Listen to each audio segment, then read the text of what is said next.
El estoicismo es una escuela filosófica fundada por Zenón de Citio en Atenas a principios del siglo III AC. Es una filosofía de ética personal basada en su sistema lógico y sus puntos de vista sobre el mundo natural. Los estoicos creían que todo alrededor operaba según una ley de causa y efecto, resultando en una estructura racional del universo.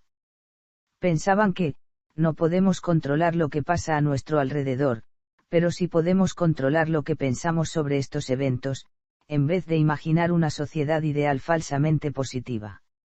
Su doctrina filosófica estaba basada en el dominio y control de los hechos, cosas y pasiones que perturban la vida, valiéndose de la valentía y la razón del carácter personal. Como seres racionales, su objetivo era alcanzar, basándose en la tolerancia y autocontrol, la eudaimonía y la sabiduría en aceptar el momento tal como se presenta, al no dejarse dominar por el deseo de placer o por el miedo al dolor, por usar la mente para comprender el mundo y hacer su parte en el plan de la naturaleza prescindiendo de los bienes materiales, trabajar juntos y tratar a los demás de manera justa y equitativa. Los estoicos son especialmente conocidos por enseñar que, la virtud es el único bien, para los seres humanos, y que esas cosas externas, como la salud, la riqueza y el placer, no son buenas o malas en sí mismas, pero tienen valor como material para que la virtud actúe. Junto a la ética aristotélica, la tradición estoica constituye uno de los principales enfoques fundacionales de la ética de las virtudes. Los estoicos también sostenían que ciertas emociones destructivas eran el resultado de errores de juicio, y creían que las personas deberían apuntar a mantener una voluntad que esté, de acuerdo con la naturaleza. Debido a esto, los estoicos pensaron que la mejor indicación de la filosofía de un individuo no era lo que una persona decía sino cómo se comportaba una persona. Para vivir una buena vida, uno tenía que entender las reglas del orden natural ya que pensaban todo estaba enraizado en la naturaleza. Muchos estoicos, como Séneca y Epicteto, enfatizaron que debido a que, la virtud es suficiente para la felicidad, un sabio sería emocionalmente resistente a la desgracia. Esta creencia es similar al significado de la frase, calma estoica, aunque la frase no incluye los puntos de vista estoicos, éticos radicales, de que solo un sabio puede ser considerado verdaderamente libre y que todas las corrupciones morales son igualmente viciosas. Durante el período helenístico adquirió mayor importancia y difusión, ganando gran popularidad por todo el mundo grecorromano, especialmente entre las élites romanas. Su periodo de preeminencia va del siglo III AC hasta finales del siglo II DC, y entre sus seguidores estaba el emperador Marco Aurelio. Tras esto, dio signos de agotamiento que coincidieron con la descomposición social del Alto Imperio Romano y el auge del cristianismo. Desde entonces ha visto avivamientos, especialmente en el Renacimiento y en la era contemporánea. Etimología. Orígenes. El estoicismo se conoció originalmente como zenonismo, en honor al fundador Zenón de Citio. Sin embargo, este nombre pronto se abandonó, probablemente porque los estoicos no consideraban que sus fundadores fueran perfectamente sabios y para evitar el riesgo de que la filosofía se convirtiera en un culto a la personalidad. El nombre, estoicismo, deriva del stoua poikile, o pórtico pintado, una columnata decorada con escenas de batallas míticas e históricas, en el lado norte del Ágora de Atenas, donde Zenón y sus seguidores se reunían para discutir sus ideas. Uso moderno. La palabra, estoico, comúnmente se refiere a alguien que es indiferente al dolor, el placer, la pena o la alegría. El uso moderno como, persona que reprime los sentimientos o aguanta con paciencia, se citó por primera vez en 1579 como sustantivo y en 1596 como adjetivo. El DRAE define, estoico, como, fuerte, ecuánime ante la desgracia, y, estoicismo, como, fortaleza o dominio sobre la propia sensibilidad. En contraste con el término, epicúreo, en las notas de la entrada del estoicismo en la Stanford Encyclopedia of Philosophy, el sentido del adjetivo inglés estoico no es totalmente engañosa con respecto a sus orígenes filosóficos. Perspectiva histórica.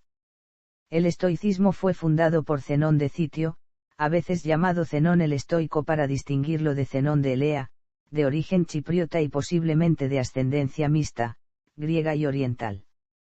Se trasladó a Atenas en el 311 AC después de una vida agitada. Por aquel entonces Atenas era el centro cultural del mundo griego, donde se congregaban las principales escuelas de filosofía. Durante su estancia, tomó contacto con la filosofía socrática, en especial la de la escuela cínica, y la megárica. Según Diógenes Laercio, inicialmente se inclinó por el cinismo, siendo alguien especialmente cercano a Creits, pero pronto abandonó esta escuela al rechazar las numerosas exageraciones en que estos incurrían, porque no podían ofrecerle ningún programa de vida válido. Tras este abandono del cinismo, estudió con otros filósofos de las escuelas platónica, aristotélica y megárica, pero, insatisfecho con ellas, acabó creando su propia escuela, en la que combinaba múltiples aspectos cínicos con los de otros filósofos como Heráclito. Desde la antigüedad, se estudió la posible influencia sobre Zenón de doctrinas semíticas tales como el judaísmo o las filosofías del Oriente Medio, el considerable parecido entre el estoicismo y el cristianismo en algunas doctrinas, sobre todo en la ética y en la cosmología, sugirieron a panegiristas cristianos como Quintiliano y Tertuliano que Zenón estaba familiarizado, por su origen semita, con el judaísmo. Mientras las doctrinas del epicureísmo quedaron fijadas por su fundador, el estoicismo tuvo un largo desarrollo. La historia del estoicismo se divide en tres periodos: Estoa antiguo, Estoa medio y Estoa nuevo.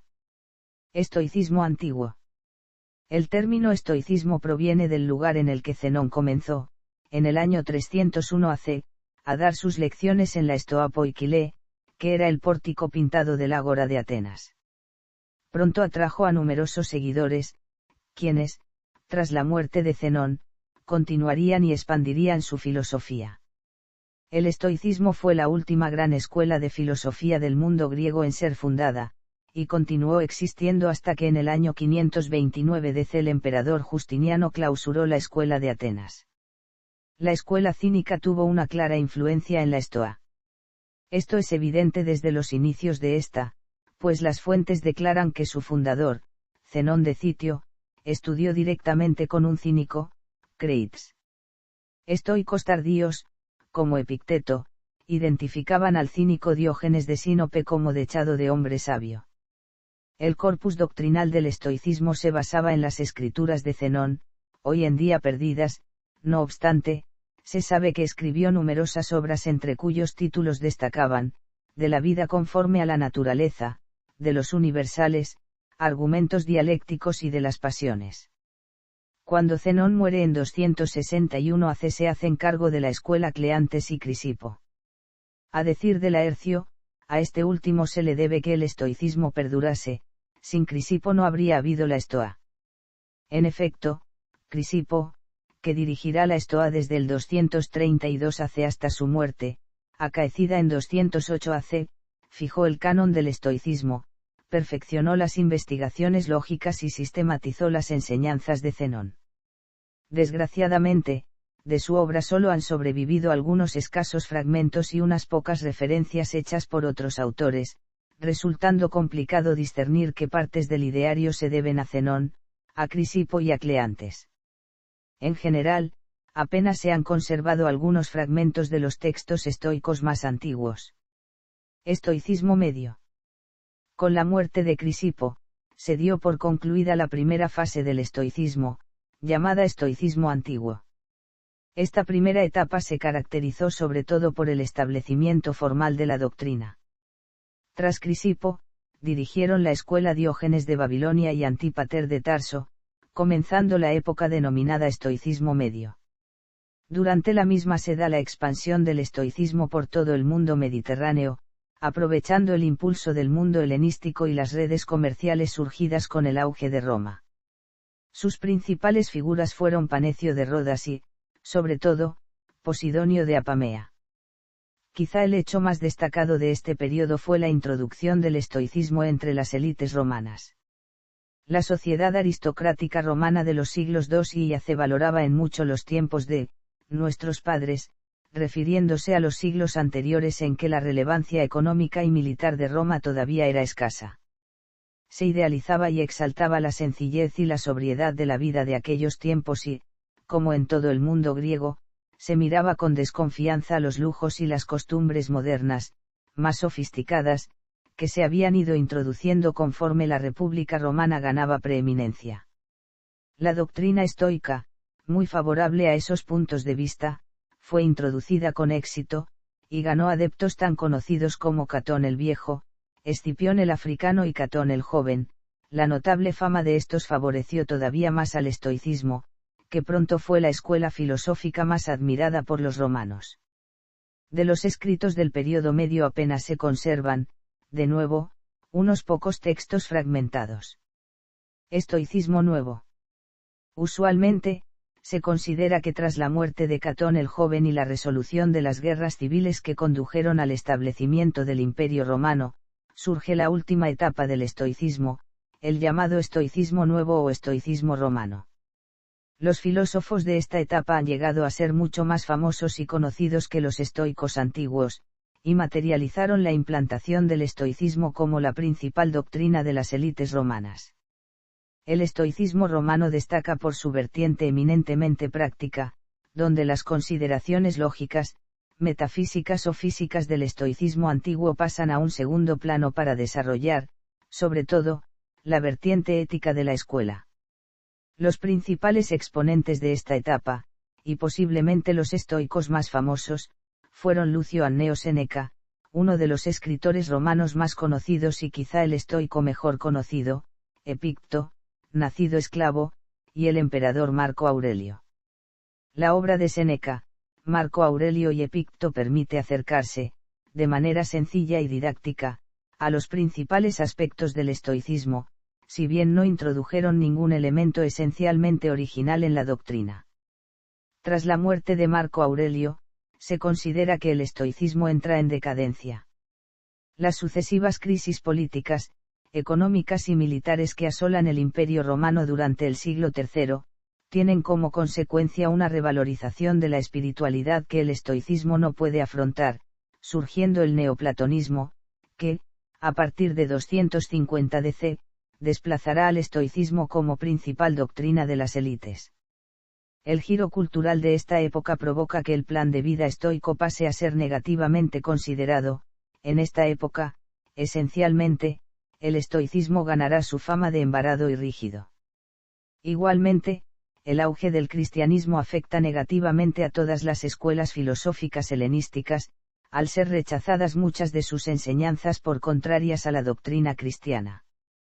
Para el año 300, la única de estas capaz de objetar algo al cristianismo es el neoplatonismo, y el triunfo de aquel sentencia definitivamente al movimiento helenista en general, que formalmente concluye en el 529, cuando Justiniano cierra las escuelas filosóficas de Atenas. Cronología. Influencia posterior. El estoicismo influirá en numerosas corrientes filosóficas posteriores, desde los primeros padres de la Iglesia hasta Descartes y Kant.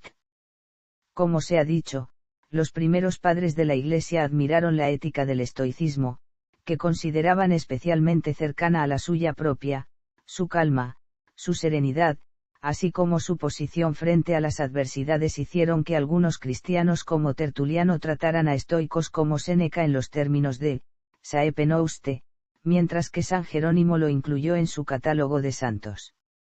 Incluso se difundió la leyenda de que Séneca había sido bautizado antes de morir por San Pablo, con quien además habría mantenido correspondencia, y que Marco Aurelio habría igualmente mantenido correspondencia con el Papa y algunos cristianos romanos. Durante el Renacimiento, el estoicismo ganó difusión entre las corrientes humanistas y universitarias. La primera obra de Calvino fue una edición de Clementia de Séneca, y las referencias al estoicismo nuevo son constantes en Erasmo, Juan Luis Vives y Michel de Montaigne. En esta época se revalorizó la actitud vital estoica. En la actualidad, se utiliza cotidianamente el término estoicismo para referirse a la actitud de tomarse las adversidades de la vida con fortaleza y aceptación. Neoestoicismo. Estoicismo moderno. Doctrinas filosóficas. Principios de la filosofía estoica. Los estoicos proclamaron que se puede alcanzar la libertad y la tranquilidad tan solo siendo indiferente a las comodidades materiales, la fortuna externa y dedicándose a una vida guiada por los principios de la razón y la virtud. Asumiendo una concepción materialista de la naturaleza, siguieron a Heráclito en la creencia de que la sustancia primera se halla en el fuego y en la veneración del logos, que identificaban con la energía, la ley, la razón y la providencia encontradas en la naturaleza. La razón de los hombres se consideraba también parte integrante del logos divino e inmortal. La doctrina estoica, que consideraba esencial a cada persona como miembro de una familia universal, ayudó a romper barreras regionales, sociales y raciales, y a preparar el camino para la propagación de una religión universal. La doctrina estoica de la ley natural, que convierte la naturaleza humana en norma para evaluar las leyes e instituciones sociales, tuvo mucha influencia en Roma y en las legislaciones posteriores de Occidente. Además tuvo importancia en corrientes y filósofos posteriores, como Descartes y Kant. Los estoicos antiguos dividieron la filosofía en tres partes: la lógica, la física y la ética. Todas ellas se refieren a aspectos de una misma realidad, el universo en su conjunto y el conocimiento sobre él. Este puede ser explicado y comprendido globalmente porque es una estructura organizada racionalmente de la que el hombre mismo es parte integrante, siendo la faceta más importante la ética. Se basaban en 4 virtudes cardinales. Conocimiento práctico, la habilidad de manejar situaciones complejas con una mente tranquila. Templanza, la habilidad de restringir y moderar la atracción de placeres y bienes mundanos. Justicia, ser justo con los demás incluso cuando han cometido un error o nos han faltado al respeto. Coraje, no solo en situaciones extremas sino en el día a día con claridad e integridad. Lógica. Para los estoicos el terreno de la lógica incluía no solo lo que modernamente se entiende por ello, sino además la epistemología, la retórica y la gramática. En el campo de la lógica desarrollaron la lógica inductiva. Dividieron la lógica en retórica y dialéctica. Lógica proposicional. Categorías. Epistemología. Física. En el campo de la física retornaron a la filosofía de Heráclito: todo está sometido al cambio, al movimiento. La física, según el estoicismo, es el estudio de la naturaleza tanto del mundo físico en su totalidad como de cada uno de los seres que lo componen, incluidos los seres divinos, humanos y animales. Fundamentalmente especulativa, y en clara deuda con el pensamiento de Parménides de Elea y Heráclito, la física estoica concibe la naturaleza como un fuego artístico en camino de crear. Según los estoicos, el universo es una sustancia material de razonamiento, conocida como Dios o naturaleza, que se divide en 2 clases, la activa y la pasiva. La sustancia pasiva es la materia, que permanece inactiva, una sustancia lista para cualquier uso, pero que seguramente quedará sin empleo si nadie la pone en movimiento. La sustancia activa, que puede denominarse destino o razón universal, es un éter inteligente o fuego primordial, que actúa sobre la materia pasiva. El universo es un todo armonioso y causalmente relacionado, que se rige por un principio activo, el logos cósmico y universal del que el hombre también participa. Este logos cósmico, que es siempre el mismo, es llamado también pneuma, aliento ígneo, ley natural, naturaleza, necesidad y moira, nombres todos ellos que hacen referencia a un poder que crea, unifica y mantiene unidas todas las cosas y que no es simplemente un poder físico. El pneuma o logos universal es una entidad fundamentalmente racional, es Dios, un alma del mundo o mente que todo lo rige y de cuya ley nada ni nadie puede sustraerse. Inmanente al mundo, el logos es corpóreo, penetra y actúa sobre la materia, principio pasivo, inerte y eterno que, en virtud del pneuma o logos, produce todo ser y acontecer. Todo en la naturaleza es mezcla de estos 2 principios corpóreos. Todo está sujeto a las leyes del destino, porque el universo actúa de acuerdo con su propia naturaleza y la naturaleza de la materia pasiva que gobierna. Las almas de los seres humanos y los animales son emanaciones de este fuego primordial y, asimismo, están sujetas al destino. Aunque la naturaleza es plenamente racional, no rige de la misma forma a todos los seres.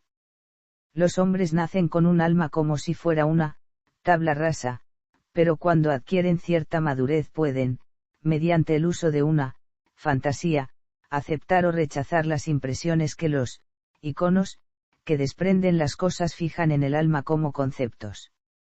Cuando el hombre maduro ejerce una fantasía cataléptica, es capaz de comprender la verdad de los conceptos, a partir de dichas impresiones y elaborar a partir de los mismos juicios verdaderos y razonamientos verdaderos.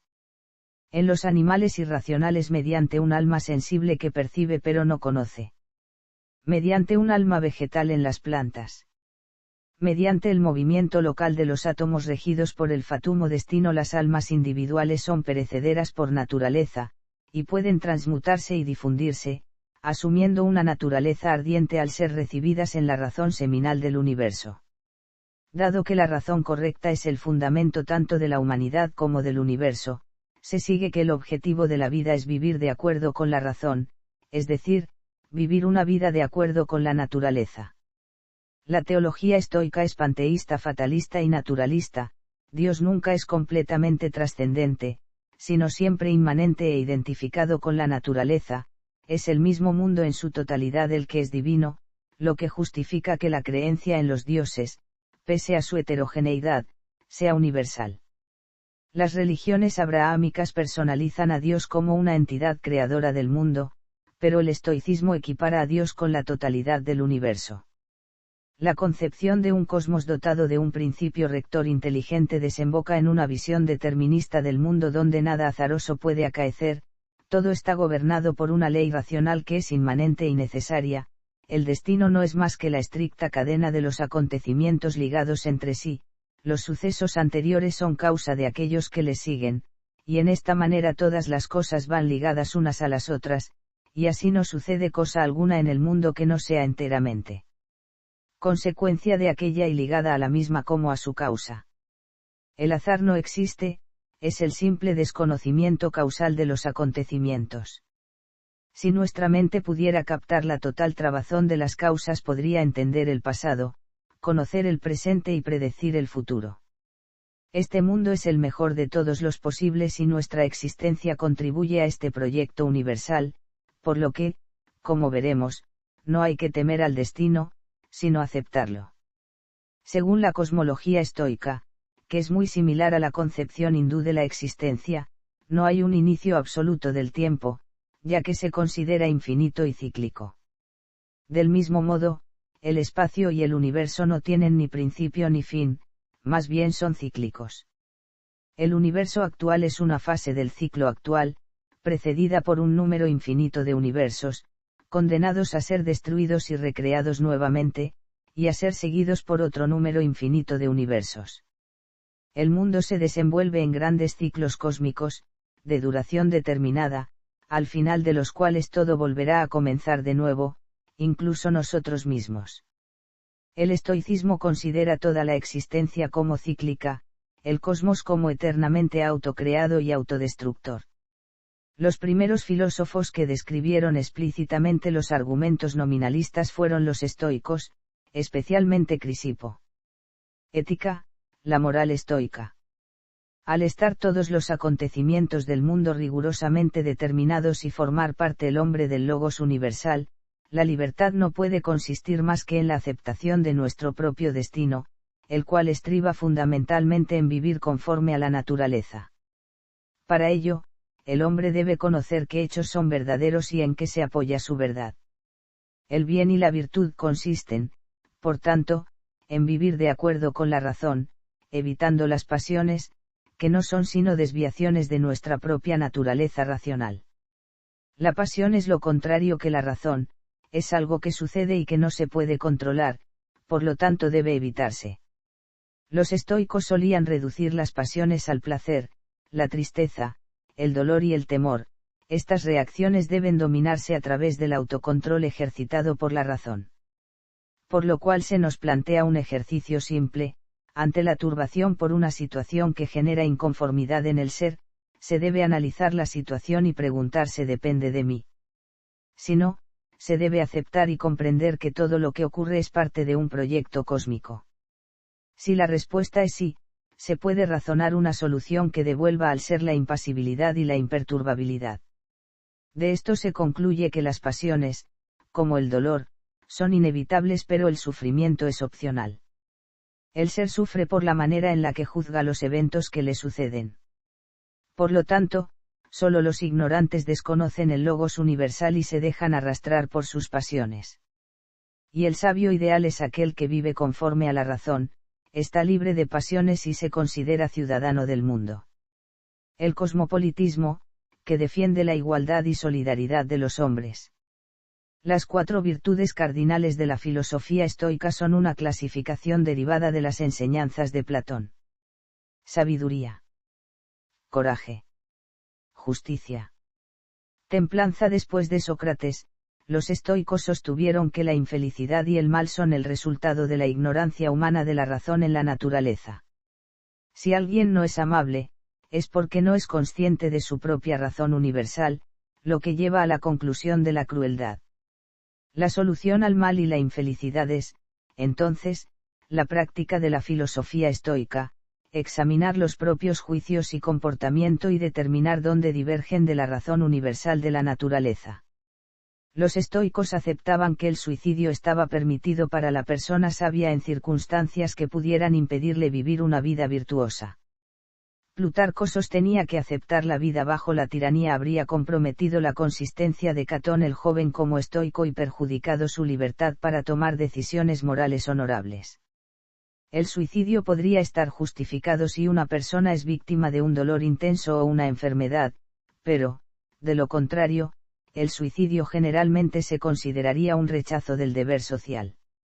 La doctrina de las cosas indiferentes. Filosofía social. Una característica distintiva del estoicismo es su cosmopolitismo. Según los estoicos, todas las personas son manifestaciones del único espíritu universal y deben vivir en amor fraternal y ayudarse mutuamente. En los discursos, Epicteto comenta sobre la relación del hombre con el mundo. Cada ser humano es principalmente un ciudadano de su propia comunidad, pero también es miembro de la gran ciudad de dioses y hombres, de la cual la ciudad política es solo una copia. Este sentimiento se hace eco del de Diógenes de Sinope, quien dijo: no soy ateniense ni corintio, sino ciudadano del mundo. Sostuvieron que las diferencias externas, como el rango y la riqueza, no tienen importancia en las relaciones sociales. En cambio, abogaron por la hermandad de la humanidad y la igualdad natural de todos los seres humanos. El estoicismo se convirtió en la escuela más influyente del mundo grecorromano, y produjo una serie de escritores y personalidades notables, como Catón el joven y Epicteto.